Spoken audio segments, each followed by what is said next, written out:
여러분 눈을 감고 한번 상상해 보세요.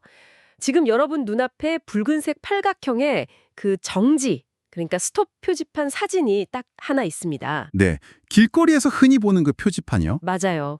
근데 누군가 악의적으로 그 사진에 붉은색을 막 엉망으로 섞어버리고 표면 질감을 무슨 거친 모래밭처럼 갈아버린 거예요. 게다가 그 위에 자글자글한 노이즈까지 막 덮어 씌웠다고 생각해 보죠. 와, 그러면 시각적으로는 완전히 망가진 이미지겠는데요? 그렇죠.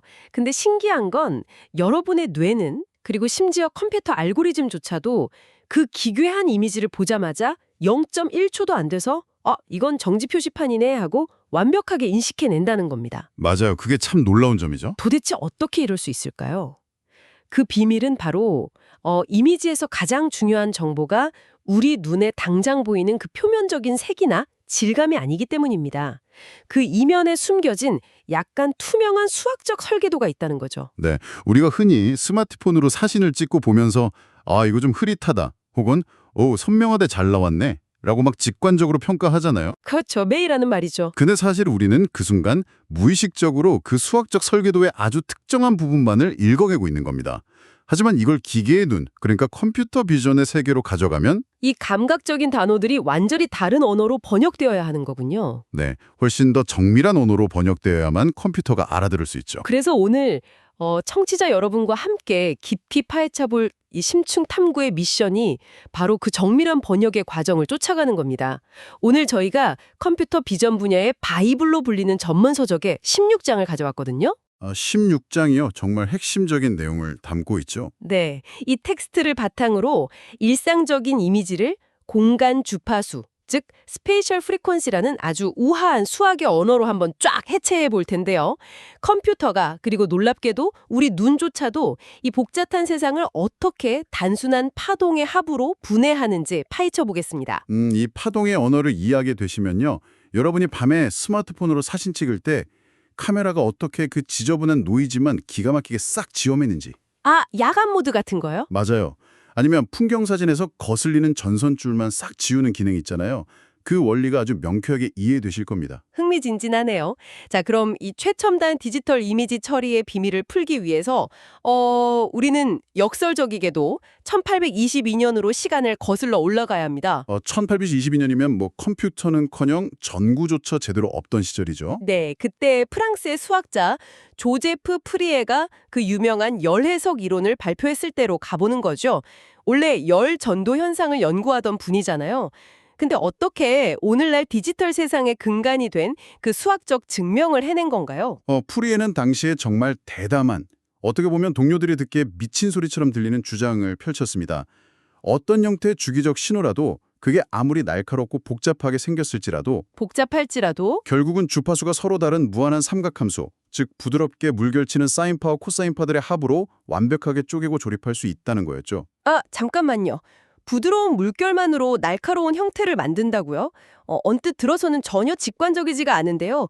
저희 자료를 보면 오일러가 다뤘던 그 램프 신호 이야기가 나오잖아요. 네, 램프 신호 좋은 예시죠. 계단처럼 일직선으로 쭉 올라갔다가 수직으로 뚝 떨어지는 그 뾰족하고 날카로운 선 말이에요.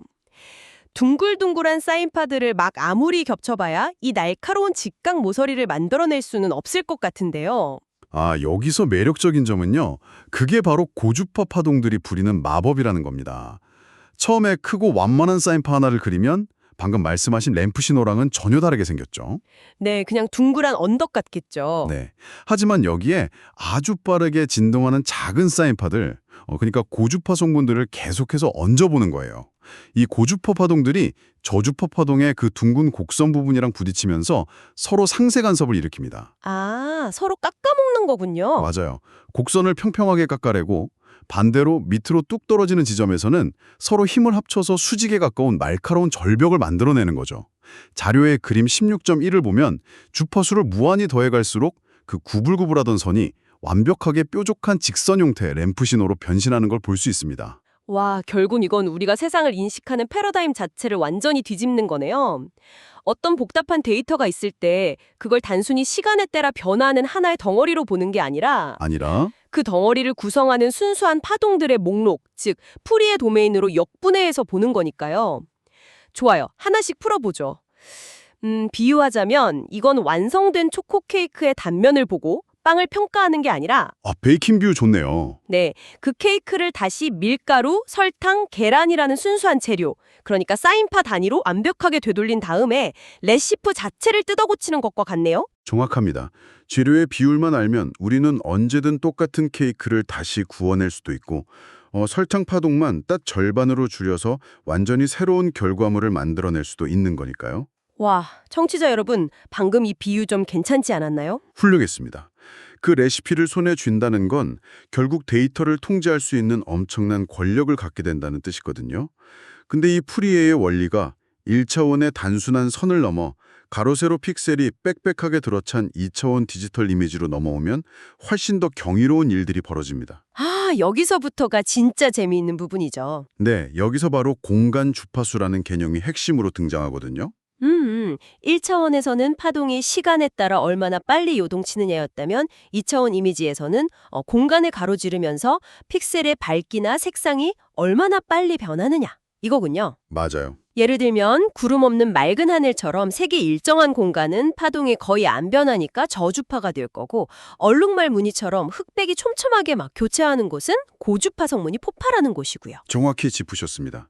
프리에는 오일러 공식을 활용해서 이 복잡한 사인파와 코사인파들을 복소지수라는 하나의 아주 우아한 수식으로 묶어냈어요. 그리고 이 복소지수들이 이미지라는 공간 안에서 완벽한 직교 기저를 형성합니다. 직교 기저. 네, 이 오소구널 베이시스라는 수학적 용어가 사실 오늘 탐구의 아주 중요한 뼈대인데요. 청취자 여러분을 위해 조금 더 직관적으로 풀어보자면 이 파동들이 각자의 역할에 있어서 완벽하게 독립적이라는 뜻입니다. 독립적이다. 좋은 표현이네요. 특정 주파수의 파동 A 볼륨을 막 아무리 키우거나 줄여도 옆에 있는 파동 B의 형태나 존재에는 단 1%의 영향도 주지 않는다는 거죠. 서로의 영역을 절대 침범하지 않는 완벽한 레시피 재료들인 셈입니다. 네, 바로 그 독립성이 있기 때문에 우리가 흔히 아는 압도적인 데이터 압축이나 복원이 가능해지는 겁니다. 자료를 보면 아주 상징적인 실험이 하나 등장하잖아요. 아, 그 256 이미지 실험이요? 맞아요. 가로 세로 256 곱하기 256 해상도, 즉 대략 6만 5천 개가 넘는 픽셀로 이루어진 이미지를 풀이의 변환으로 분해를 착 합니다. 네네. 그리고는 에너지가 가장 강한, 즉 진폭이 가장 큰 단 127개의 파동, 그러니까 풀이의 개수만 남기고요.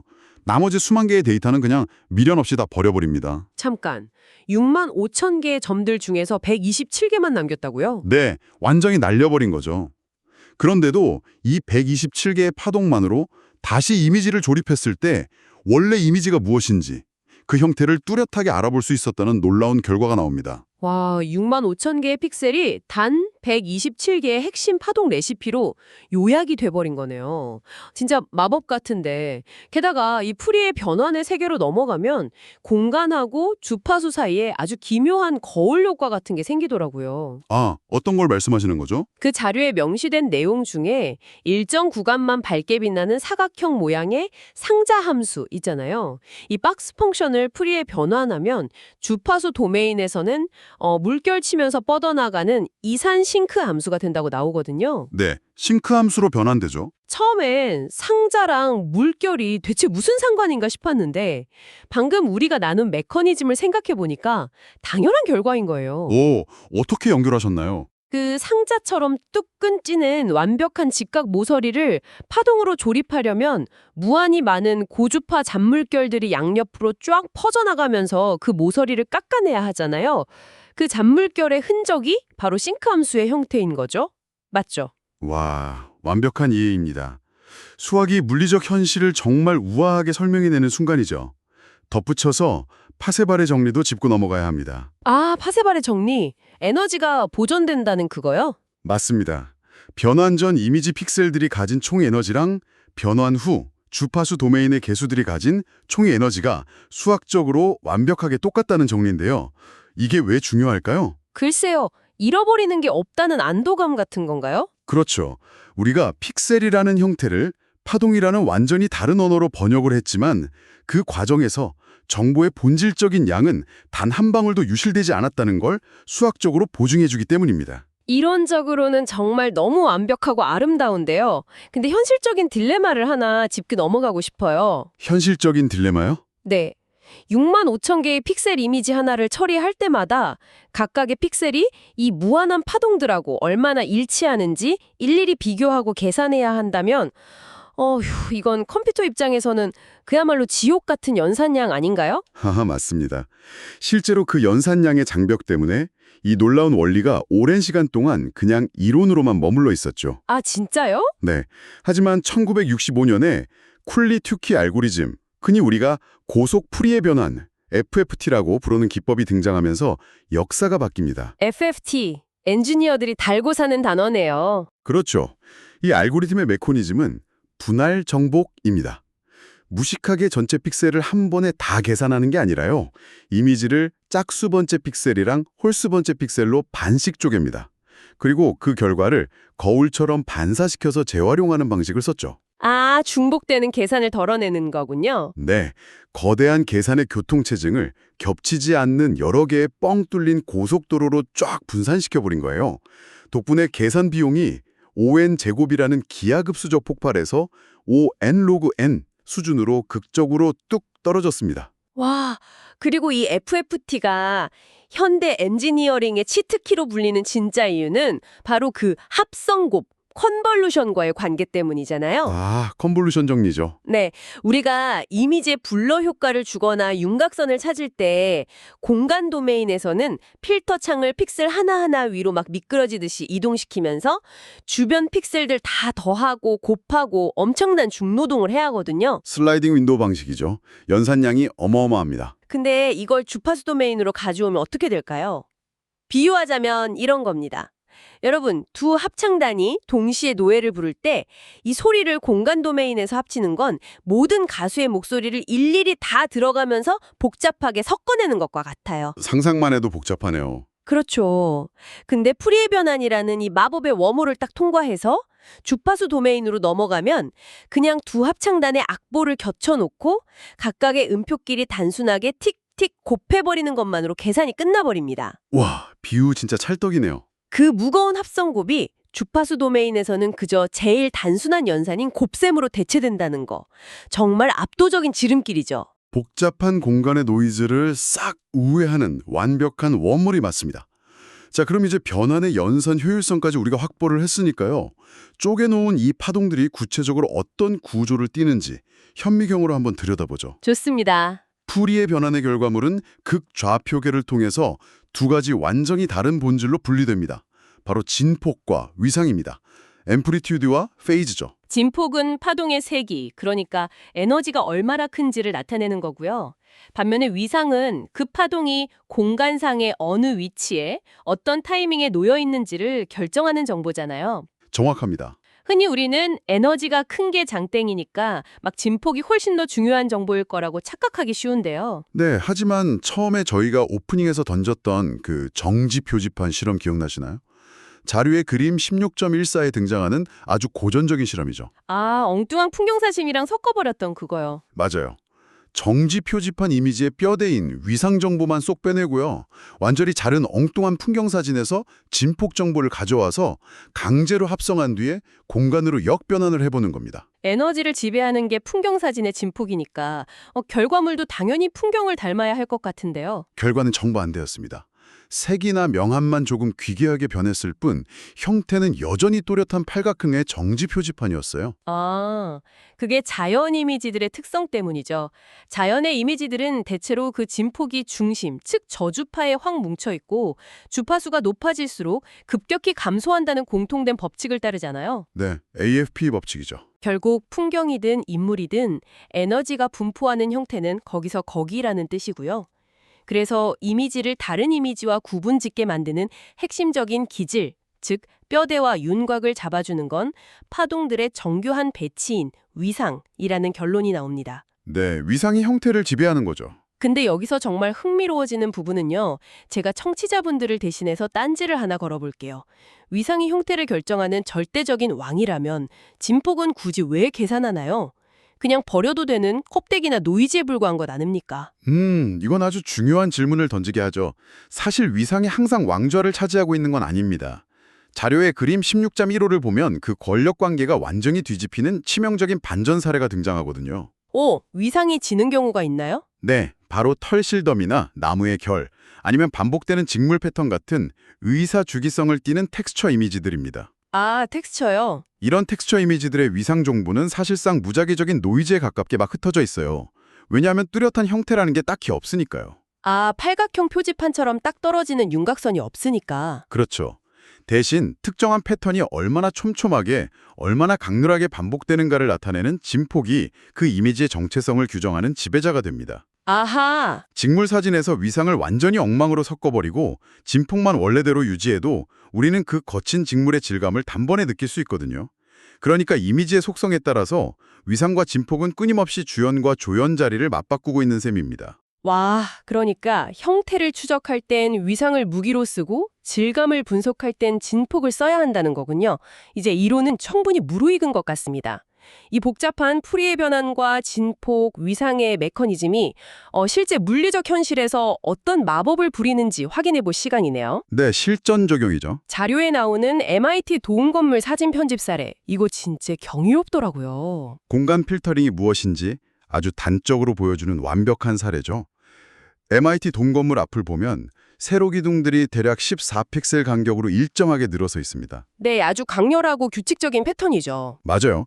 이 사진을 풀이의 도메인으로 넘겨서 수평 주파 수축을 살펴보면 딱 그 기둥 간격에 해당하는 특정 위치에만 유독 밝게 빛나는 점들이 나타납니다. 점들이 콕콕 찍혀 있다는 거죠. 네, 이 점들이 바로 그 기둥을 현실에 존재하게 만드는 파동의 본체인 거죠. 그래서 연구자들이 어떻게 했죠? 지우개로 픽셀을 막 문질러서 지운 게 아니잖아요. 주파수 도메인에서 딱 그 특정 점들이 있는 위치의 숫자들만 0으로 강제로 꺼버렸습니다. 맞아요. 지로잉 아웃 해버렸죠. 네, 기둥을 만드는 주파수의 볼륨만 음소거를 해버린 거예요.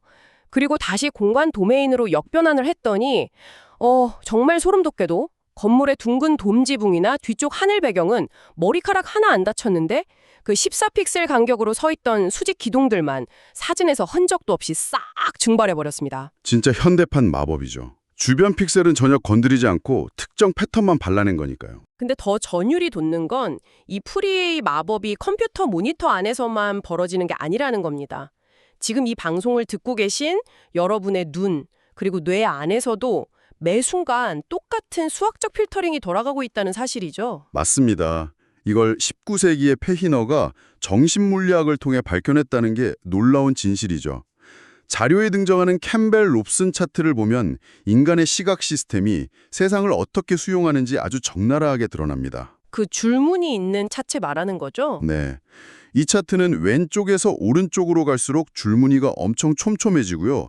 그러니까 고주파가 되고 위에서 아래로 갈수록 대비, 즉 진폭이 커지는 구조입니다. 위아래는 진폭, 좌우는 주파수. 그렇죠.